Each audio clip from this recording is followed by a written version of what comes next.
জয় জগন্নাথ, রথযাত্রার শুভেচ্ছা ও ভালোবাসা সবাইকে। তো আমার হাতে কিন্তু চলে এসছে দীঘা জগন্নাথ মন্দিরের প্রসাদ।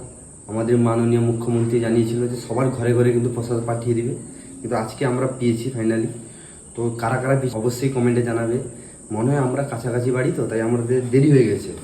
তো প্রসাদে কি কি দিয়েছে যারা জানেনি শুধু তাদের জন্য বলছি। দীঘা জগন্নাথ মন্দিরে একটা ফটো দিয়েছে, সাথে দিয়েছে একটা খাস্তা গজা আর একটা সন্দেশ। ঘরে আমার বা অনেক মানুষ কুলাবে নাকি সেটা হচ্ছে বড় ব্যাপার। যাই হোক, অনেকে এগুলো নিয়ে ডিবেট করছে যে হালাল মিষ্টি বা আদার্স কিছু, অনেকে অনেক রকমের মতামত আমরা সোশ্যাল মিডিয়ায় দেখতে পাচ্ছি। কিন্তু আমি একটা কথা বলবো, প্রসাদই হয়।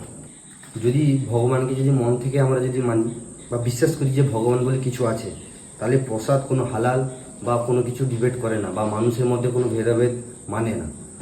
প্রসাদকে যদি আমি ভাবি, এই প্রসাদ সত্যি জগন্নাথ মন্দির থেকে এসছে। যদি নাও যদি আসে, যদি ভাবি ঠাকুরকে নিয়ে যদি মাথায় নিই, তাহলে এটা প্রসাদই আমরা গ্রহণ করব। তো সেগুলো যেতে চাই না। যাই হোক, যে যেমন ভাবছে, কিন্তু আমরা পেয়েছি। তোমরা কারা কারা পেয়েছো একটু কমেন্টে অবশ্যই জানাবে, তো আমার জানতে সুবিধা হবে যে কতজন পেয়েছে। কাল দীঘায় রথযাত্রা উপলক্ষে কাল দীঘায় রথ টানা হবে। তোমরা সবাই যাও, আমি যাচ্ছি। আশা করি যেমন পুরীতে যেমন রথ টানা হয় সেরকম হুবহু হবে, কিন্তু সেই পরিমাণে মানুষ হতেও না পারে, হতেও পারে। তো দেখার জন্য কিন্তু আমার চ্যানেলটা সাবস্ক্রাইব করে দেবে, আর ফেসবুকে দেখলে আমার চ্যানেলটাকে ফলো করে রাখবে। কালকে লাইভে আমি পুরো কন্টিনিউ থাকবো, তো তোমরাও কিন্তু আমার সাথে থাকবে। জয় জগন্নাথ। নেক্সট ভিডিওতে দেখা হচ্ছে। আর সবাই একটু জয় জগন্নাথ বলে একটু কমেন্টে জানাও।